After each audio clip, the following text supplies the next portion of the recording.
जाई रे। कही रह भी तो बोले तो पुलिस उठाई रे।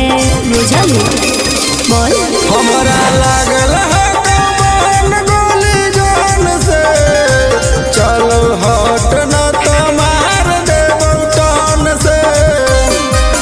गुंडा मावाली के नाम से तोरा जानो हो टोली रे।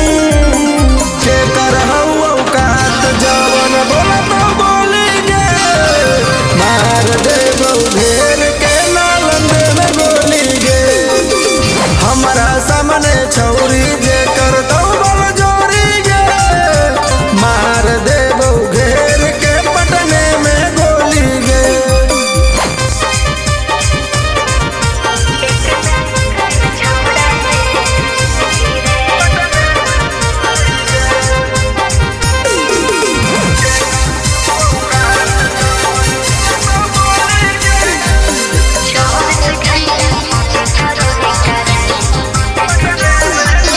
चौबीस घंटा खाली करो ही कराई मरे।